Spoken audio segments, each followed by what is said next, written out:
This is the last known location for the missing man, Chris Voitel, last seen entering his apartment building. Family members say he's lived here for a couple of decades. Surveillance video shows Chris entering his building and walking to his apartment with a bottle of wine on January 8th.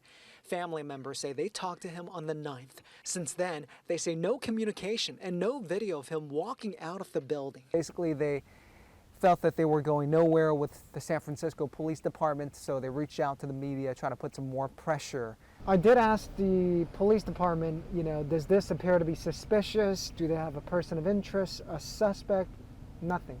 A family, these siblings of this victim, of this missing person, flew all the way out from Chicago. They're going to be passing out missing persons flyers in his neighborhood. My piece is only about 1:45 seconds. I need to keep it very short and very concise, and also in a way that is very conversational. I can give them the facts, but it's a lot harder for me to give them the emotions, because the emotions should not be coming from a news reporter. The emotions should be coming from family. There's been no activity. He's not been in his apartment. There's no activity on his bank. We're very anxious to find him. We want him to come home. We just need him to come home. Talk to me about the flyers. You guys are passing it out in the neighborhood. There's a number here. If anybody can call with any information, we would really appreciate it. Two sisters and a brother flew to San Francisco from Chicago. Would you mind taking this? Our brother is missing. They passed out flyers near his building at the corner of Guerrero Street and Dubose Avenue. And if you're on social media, could you take a picture and put it on your social media? The siblings say it's out of character for the computer programmer to disappear. The family says Chris is 50 years old, 5'10", about 200 pounds.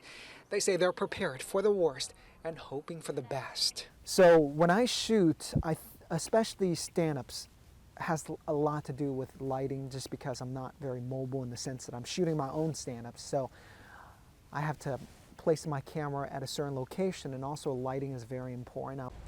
The family will continue to pass out flyers and try to generate more leads. They fly back to Chicago on Sunday. In San Francisco, I'm Darlin, KPIX5. You know what, Ken? I didn't hit the record button.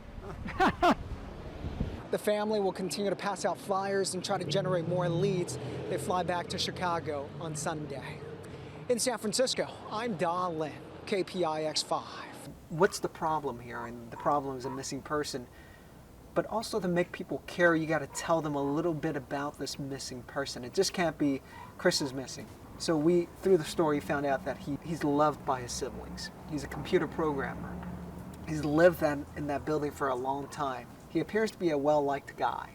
So you're trying to, through a very short amount of time, 1:45 seconds, not only present the problem, but also give viewers a connection to this missing person that you don't hear from. You only see video of him walking up and to his apartment building, and of course his picture. We want him to come home. Heard the sister saying that we need him to come home, and I knew right then that is my closing shot and my closing interview. And then after I send all of that stuff back, I'm going to start writing my story. I have her approve the script, and after that, finish editing the story and send it back to the TV station. Surveillance video shows Chris walking into his apartment building holding a bottle of wine. It was the last time someone would see. It was the last time he was captured on the video entering the building. There isn't a day goes by at this point without wondering what happened. Where is he?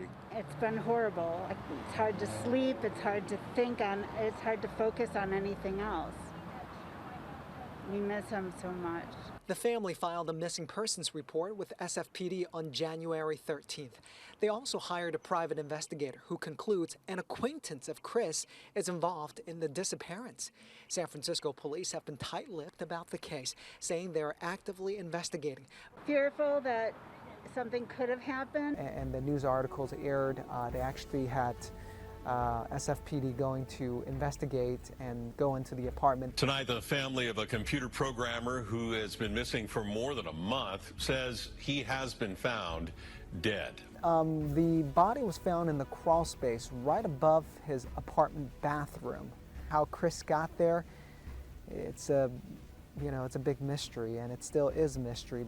So it was very interesting, and even at the end of the day, when he recorded his story, they still didn't know what had happened. Now, for me, what was interesting was to see how one person can do the job of 4 people. So he was both the reporter, he was both the producer, he was both the camera person and the sound person.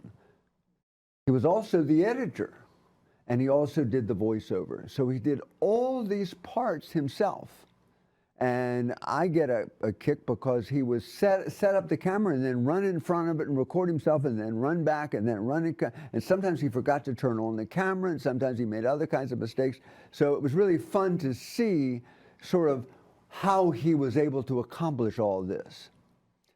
Now, the honest truth is that many of the local television stations have done exactly this. They used to have 4, and then they had 3 on the crew, and then they had 2 on the crew, and now it's done with 1 person. In terms of this particular story, what it turned out was we were staked out in front of the man's apartment. And they had some video of him in the hallway, and that's where the story basically ended when it was first aired. Later on, the police went in and discovered that his body was in the wall of his apartment. So he had been there all along, but we were outside and the body was inside, but they didn't know until they finally broke in. I don't know that they would have ever followed up without the television story. A real mystery. Once it was on television, that caused them to go in. Now, to me, the ultimate mystery is how did he get in the wall? Very unusual. As far as I know, there's no answer to that question. We change location and we change subject. We have the Révolution du Rosé, how a ridiculous wine became a winner. And you made the video in France and also in Napa Valley. I saw you on the wine train. Right. What's the story about? So the story is essentially about the history of rosé and why rosé has become popular. It was ridiculed before. So back in the 30s, rosé was a wine that only was made in southern France and only drunk in southern France. And there was a reason for that, because at that time, if they were to ship it anywhere, because it would have to last, they had to add sulfite.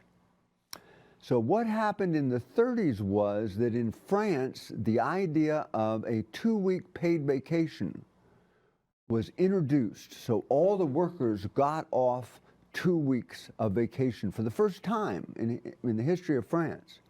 They all jumped in their French little cars and they all drove down to the south of France and they all tried rosé and loved it. They went back to Paris and they asked their barman for rosé. The barman called back to southern France, said, "Bring us up some barrels of rosé." Sure enough, they started drinking rosé up in Paris, but every time they would drink, they'd wake up the next morning with a mal de tête, a terrible headache, because that sulfite, the thing was filled with sulfite, and therefore it left them with a headache. So it got the reputation of being the wine you drink, but you have a terrible hangover the next day. So over the years, things have changed, and they learned how to preserve the wine without sulfite, and they learned how to make the wine much better. Rosé is simply for the fact that it's grape juice in which the skin of the grape has remained a little bit longer in the juice. And that's what's given it its rosé taste. And it was all the wineries, all the people that were sort of filled with themselves and their knowledge of wine made fun of anybody that chose that wine. It was looked down on even here in the United States. So it took a long time for the dry rosé wines of France to start to be exported to America. And now it's one of the most popular wines being exported from France to America, because now we have both the old wines, which were sweet wines, but we also have these dry rosés. Very good to know. Also, when we go wine tasting in Napa Valley,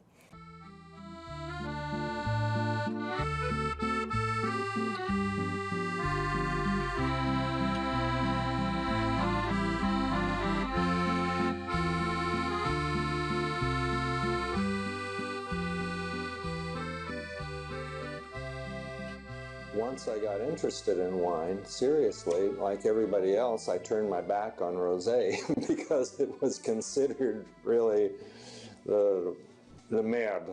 That was the bottom of the basket. Years ago, it was really a disaster. And the reputation of rosé was not good at all at that time, and the image was bad. When I first went to France when I was 19, and I looked at the wine list, and I was so afraid I would make a mistake if I ordered a bottle of red or a bottle of white. I thought, well, I'll order rosé, and I won't make a mistake. The Provence region of France is where rosé was first produced. In 1936, the government decided to get to people paid holiday to go to Provence. Coming to Provence, they discovered the rosé wine. When you drink rosé wine in this region, there were no sulfites in the rosé wine. But when the rosé wine was exported to Paris, needed sulfites because of the conservation of the rosé wine. The problem is that sulfites gives you headache. Rosé was known as the headache wine. You drank it one evening, and the next morning you woke up with a hangover.